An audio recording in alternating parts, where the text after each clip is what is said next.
네, 올 들어 한반도 주변 정세 요동치고 있습니다. 북한은 정찰위성 발사 초읽기에 들어갔고요. 자, 국제정치학자로 문재인 정부에서 외교부 1차관 지낸 최종건 연세대 교수 모시고 국내외 외교 안보 정세와 현안 짚어보겠습니다. 어서 오세요. 예, 처음 뵙겠습니다. 네, 처음 뵙겠습니다. 반갑습니다. 예. 자, 먼저 문재인 전 대통령이 지난주에 양산 평산마을 사절을 방문한 필립 골드버그 주한 미국 대사를 접견했습니다. 배석하셨죠? 예, 했습니다. 예. 왜 필립 골드버그 대사는 한 달 전쯤인가요? 미국 네네. 대사관 측에서 한미동맹 70주년도 되고 하니 네. 뭐 우리 문재인 대통령이 좀 만나 뵙고 싶다. 어. 왜냐하면 재임 기간 중에 네. 소위 동맹을 균형적으로 서로 네. 상호회적으로 발전시킨 대통령님이시라 만나 뵙고 인사 좀 드리고 싶다 해서 저희 쪽으로서는 안 할 이유 없지 않습니까? 네. 그래서 또 제가 대통령님 재임 중에 청와대에 근무할 때는 한미 관계 담당 비서관이기도 네. 했고 외교차관도 했기 때문에 자연스럽게 배석하게 됐습니다. 네. 어떤 대화를 두 분이 나누셨나요? 뭐 일단 골드버그 대사는 우리 대통령님 문 대통령님 재임 중에는 대사가 아니었어요. 그랬죠. 그래서 뭐 인사드렸고요. 그래서 우리 문재인 정부 기간 중에 한미 동맹이 기본적인 안보 동맹 넘어서서 여러 가지 분야에서 협력할 수 있는 기초를 닦았다고 그렇게 서로 평가했고요. 그리고 우리 대통령님은 지금 한미 간에 여러 사안이 있는데 잘 풀어지길 바란다. 그리고 우리의 이익도 중요하다. 뭐 이런 말씀하시고 마지막으로는 우리 바이든 대통령 네 분께 안부 인사 전해드려요. 네. 뭐 좋은 분위기였습니다. 또 두 분 또 평삼 책방 가셔서 시민들과 인사 나누는 네. 거죠. 네. 윤석열 대통령과 대통령실은 취임 1주년, 윤석열 네. 대통령 취임 1주년을 맞아서 기자회견이나 뭐 공적, 비공식적, 공식적 표현을 하면서 일련의 성과를 이야기하면서 무너진 한미 동맹을 재건했다라는 이야기를 많이 하거든요. 아니 뭐 무너졌습니까? 그리고 재건됐습니까? 그것을 듣는 미국 행정부 관계자들은 어떻게 생각할지 모르겠어요. 왜냐하면 네. 바이든 정부 2년 동안은 우리 문재인 정부하고 같이 일을 했던 사람들이 고생했고요. 네. 그때도 사실 문재인, 바이든 두 분의 소위 연대 의식과 여러 가지 문제 해결하는데 서로 공조 많이 하셨고 네. 또 트럼프 대통령이 3년 기간 동안 같이 하셨죠. 또 우리 문재인 대통령과 여러 가지 공조해서 북한 문제 해결하려고 노력했는데 즉 미국의 관점에서 갑자기 보수 정부 들어서서 국내용 메시지로 동맹이 무너졌다, 재건했다, 뭐 이런 네. 식의 메시지를 들으면 그거 한미 동맹 강화하기 위해서 일했던 그 당사자들은 매우 어색하고 기분이 언짢을 것 같아요. 네. 그거는 좀 팩트는 아니라고 봐요. 네. 국내용이다. 팩트는 네. 아니다. 네. 그리고 자, 한반도와 관련해서는 한반도 문제와 관련해서 조태영 안보실장 고성으로 설전을 예, 봤습니다. 벌이시더라고요. 저도. 예. 북한 선의에 기댄 가짜 평화였다. 나는 그렇게 생각한다. 예.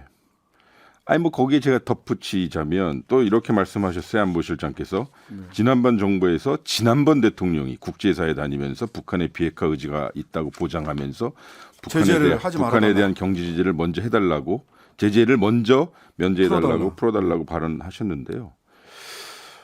제가 팩트로 말씀드릴 수 있어요. 당시 네. 문재인 대통령은 북한에 대한 경제 제재 해제를 면제를 해달라고 그 어느 정상, 어느 다자 외교장에서 말씀하신 적이 없습니다.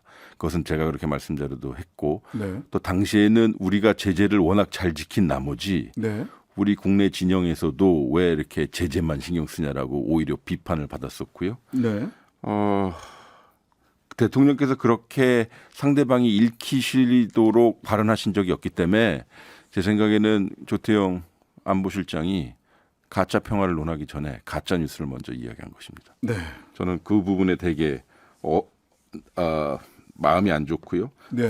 또 가짜 평화란 게 뭡니까? 평화 아니면 전쟁이지요. 왜냐하면 팩트 몇 가지 기록상 말씀드리겠습니다. 네. 비무장지대에서요. 네. 북한의 국지 도발 횟수가 이명박 정부 기간은 228회, 네. 박근혜 정부 기간은 108회였습니다. 예. 문재인 정부 기간은 단 5회였었고요. 예. 우리 정부 기간 중에는 단 한 명의 국군 장병이 희생되지 않았습니다. 여러 합의가 남북 간에 있었죠. 그리고 3번의 남북 정상회담이 있었고 한미 간 공조해서 싱가포르로 하노이로 김정은을 데려와서 네. 협상을 했죠. 네. 그리고 국방비 분야도 좀 말씀드리고 싶어요. 네. 제가 우리 17년도에는 제가 평화군비통제에서 군비통제 비서관이었는데요. 네. 정부 2017년 정부 출범 당시 우리 국방비가 40조 3천억이었는데 네. 3년 만인 20년도에 사상 최초로 우리가 국방비를 50조 원을 달성합니다. 네. 이게 무슨 뜻이냐면요. 당시에 우리가 일본보다 국방비가 많아지는 첫 해였어요. 네. 이게 연평균 증가율이 문재인 정부 기간은 6.3%였는데 이명박 정부 기간은 6.1%, 박근혜 정부는 4.1%였습니다. 예. 저는 이거 팩트만 말씀드립니다. 이 팩트의 이 출처는 우리 국방백서에 나와 있는 것입니다. 네. 한미 미사일 지침 해제에서요. 우리 미사일 자유롭게 쏠 수 있습니다. 네. 네.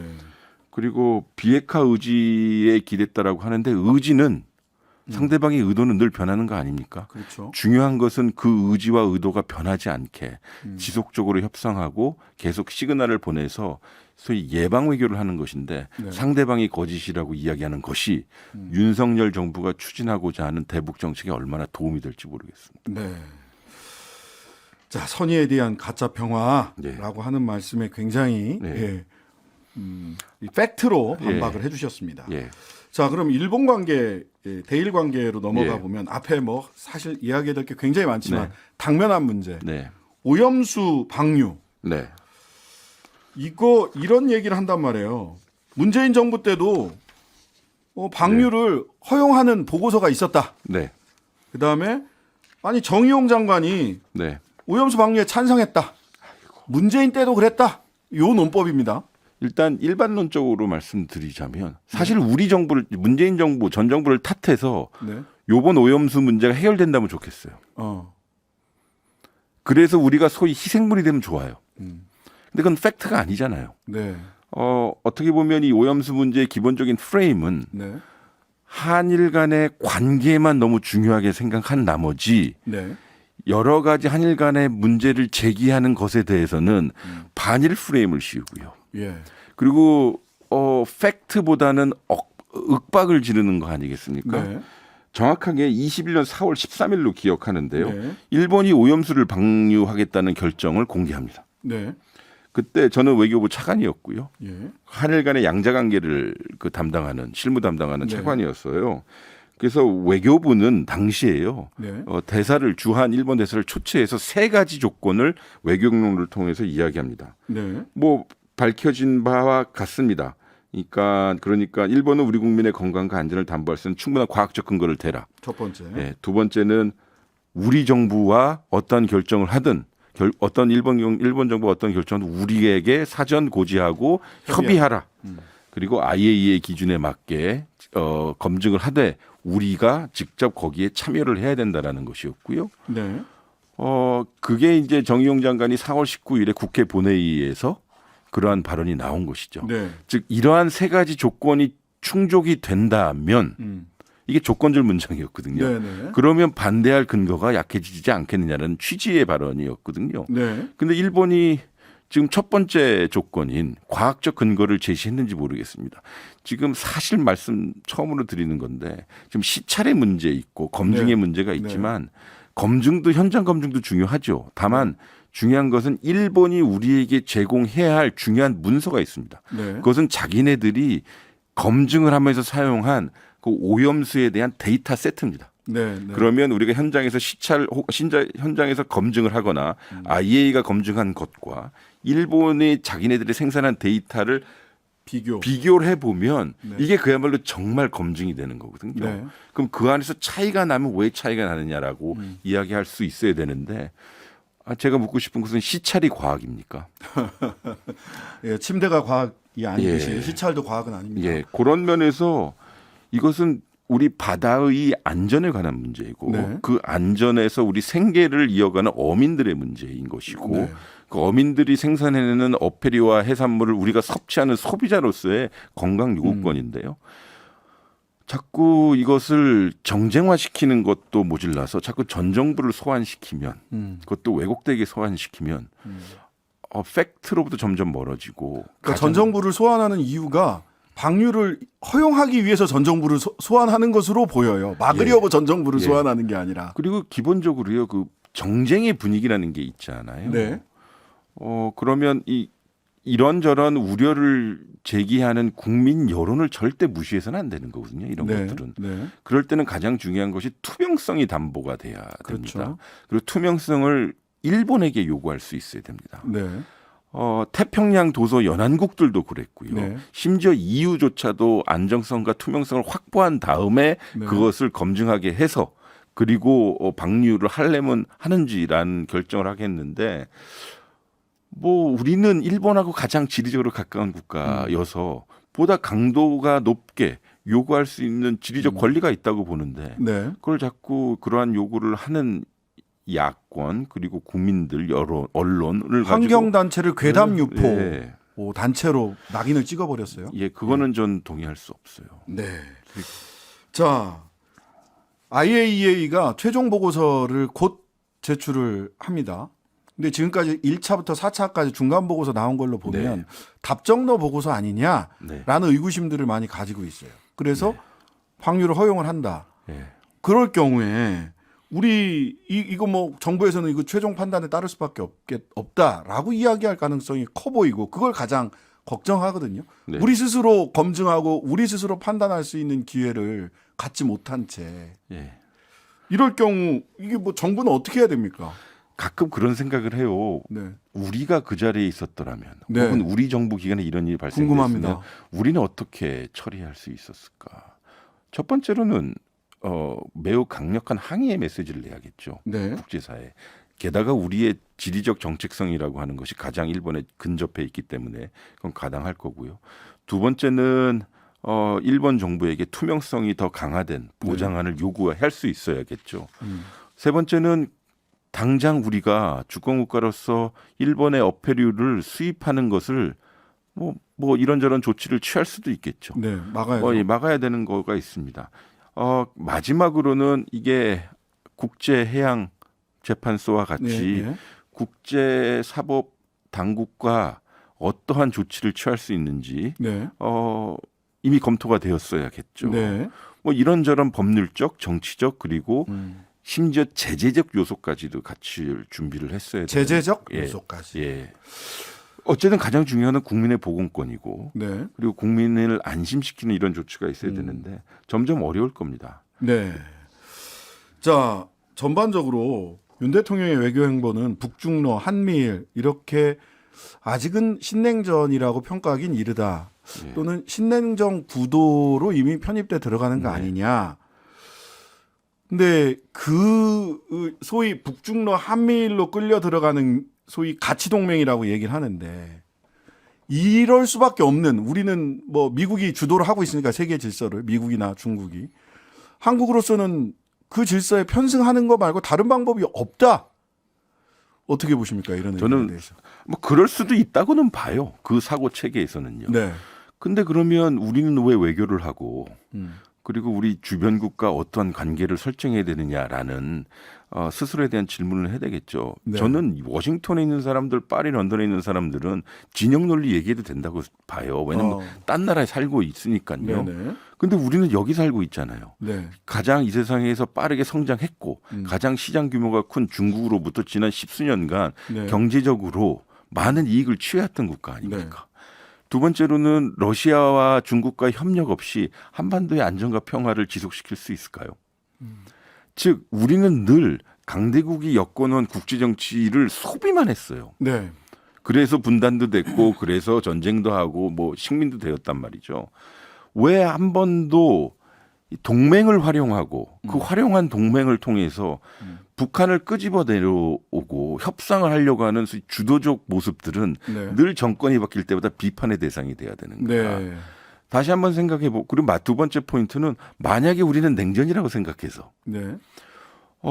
미국이 아주 밀착된 구도를 보고 있는 이 와중에 네. 북경과 워싱턴이 갑자기 상황을 관리한다고 관계가 좋아지면 어떡하죠? 그러니까 우리는 너무 가치만 추구한 나머지 이런저런 실리를 놓쳐버리면 어떡하죠? 우리의 우호국이라고 하는 사우디아라비아, UAE, 네. 독일, 프랑스, 심지어 저 멀리는 가봉이라는 국가, 브라질이라는 국가, 터키 이런 국가들도요. 자기네들 매우 자기 나름대로의 가치가 중요하다고 하면서도 중국과 뭐 매우 실리 외교하고 있어요. 예. 그럼 그 나라들은 이상한 나라들입니까? 예. 그러니까요. 우리가 맨 앞에 나와 있는 그러니까 우리는 막 앞에서 느낌이에요. 같이 외교하고 깃발을 예, 깃발을 흔들고 흔들고 있는데 있죠. 저쪽 뒤에서는 뭐 막말로 와인 마시고 파티하고 이제 좀 관리하자, 경제가 중요하니까 실제로 22년 네. 말에 미중 간의 교역액이 최고 수치를 기록합니다. 네. 우리가 반도체, 뭐 배터리 이런 것만 얘기하고 있지만 그 이외의 중국산 제품들과 미국산 기술들은 엄청나게 지금 상호 연계되어 있기 때문에. 네. 그러니까 미중이 관계가 급변할 가능성이 하나 있는 것 같고요. 심지어는 또 그 일본과 북한의 관계도 우리가 생각했던 것과 다른 방향으로 갈 네. 수도 있는 부분들이 있는 것 같고, 또 지금 당면에서는 마이크론 네. 디램 수입 금지를 했는데 중국이 미국 상무부 쪽에서 나오는 이야기와 네. 중국에서 나오는 얘기와 한국 산자부가 하는 얘기가 다 틀려요. 어떻게 보셨습니까? 이거 어떻게 해석해야 됩니까? 그러니까 가치라는 것이 예, 그것은 무엇을 의미하든 네, 우리 윤 정부에서는 뭐 그게 뭐 자유, 뭐 인권 법치주의, 얘기하는데요. 인권 이렇게 얘기를 합니다. 아니 반도체가 무슨 죄가 있습니까? 예, 팔면 되는 거고요. 음, 그리고 그것을 통해서 우리가 이익을 구하면 되는데 가치를 앞세우고 우리 관련 반도체 업계들이 지금 소위 전전긍긍하게 해야 됩니까? 네. 게다가 기억을 해보시면 작년 이맘때쯤인가요? 미국 당시 하원 의장인 펠로시 네. 의장이 서울에 방문했었을 때 예. 그때 입법 체계를 만들었던 의회의 수장을 우리 대통령이 만나지도 않았지 예, 않습니까? 그 연극인들이랑 가서 예. 소주 한잔 하셨죠. 제 말씀은 무엇이냐면 정말 최선을 다해서 소위 국익 외교라고 하는 경제 이익을 확대하고자 하는 이런저런 외교를 우리가 최선을 다하고 있느냐 이런 생각이 들어요. 그 정부가 이럴 때 어떻게 해야 되냐. 즉 산자부 차관이 이런 얘기를 합니다. 그거 기업들이 알아서 할 문제다. 중국에 물건 팔지 말지는 기업들이 알아서 할 문제고 양 국가의 형편을 잘 고려해서 잘 판단하리라 믿는다. 그럼 방임주의라고 보이는데 그러면 산자부는 왜 있고 네. 특히 외교부에는 1차관과 2차관인데 2차관이 다자 경제 담당입니다. 네. 1차관은 양자 관계고요. 네, 2차관은 이제 경제 이 외교 중심인데 그러면 외교부도 반으로 줄이고요. 네. 산자부에 있는 그 통상 외교 통상 담당 본부장도 있으니 그 사람들 업무 왜 하는지 모르겠어요. 중요한 것은 이것이 다 정무적인 것을 고려해서 네. 판단되는 거거든요. 네. 미국과 중국 관계의 변화 때문에 이루어지는 파생되는 것이고 네. 미국의 공급망 확보를 위한 것들인데 네. 우리가 지금 파편을 맞고 있는 네. 거잖아요. 네. 그러면 이것은 국가가 나서지 않으면 누가 나섭니까? 나설 생각이 없어 보여요. 근데 산자부 차관님 말씀 들어보니까 기업들이 알아서 할 문제다라고 얘기를 하셔가지고 어떻게 하려나 굉장히 중요한 갑갑하네요. 예. 예. 상황인데, 자 시간은 얼마 안 남았지만 한반도 관계, 네. 자 그 인공위성 발사하겠다라는 통보를 일본에 했습니다. 북측이 네. 발사를 강행하면 그에 대한 응분의 대가와 고통을 감수해야 할 것이다라고 얘기를 하는데 응분의 대가와 고통 어떻게 지금 우리가 묻겠다는 건가? 메뉴판이 나름대로 있길 바래요. 예. 우리가 실질적으로 행동할 수 있는 것들이. 예. 근데 강력한 언어와 성명과 그리고 국제 무대에서 비판 정도가 아닐까 싶어요. 그래서 걱정되는 게 만약 이 말 언행 일치를 하려고 혹시 모험적, 그러니까 추가적인 대북 제재라는 게 거의 불가능한 네. 상태까지 와 있고 네. 모험적 군사 행동의 가능성은 없나라고 하는 것이 국민들이 느끼는 가장 큰 불안감일 것 같습니다. 저는요 우리 군을 믿어요. 네, 왜냐하면 우리 군은 가장 이 9.19 군사합의의 그 이익을 받고 아까 말씀드렸다시피 접경 지역에서 이런 분쟁을 통제했기 때문에 네. 그 우리 군의 신중함을 저는 믿습니다. 네. 그리고 그렇게 돼야 되고요. 네, 그렇다면 정말 그 모험적 군사 행위는 네. 없기를 바랄 뿐이죠. 아마 강력한 언어와 제재와 그리고 여러 가지 수준에서의 전화 통화가 있지 않을까 싶습니다. 네, 네. 자, 기시다 후미오 일본 총리가 김정은 국무위원장 만나서 만나길 원한다. 북한도 만나지 못할 이유가 없다. 북측의 속내가 뭡니까? 북측은요. 첫 번째 기시다 이야기를 네. 해야 되겠어요. 네. 기시다 총리는 참 외교를 잘하는데 네, 작년 뉴욕 때부터 계속 뉴욕 총회연설에서 북한을 만나자고 했습니다. 그러니까 요번에 한 번만 딱 한 얘기가 아니고요. 시간이 다 그러니- 됐네요. 이거 어떡하죠? 예. 아마 그렇게 외교를 하는 것이 저는 정답이라고 봅니다. 기시다 외교 잘한다. 북측도 외교 잘한다. 자, 마칠 시간이 다 됐는데요. 다음에 꼭 한번 다시 모시겠습니다. 지금까지 최종건 전 외교부 1차관과 함께했습니다. 오늘 말씀 잘 들었습니다. 예, 고맙습니다. 감사합니다.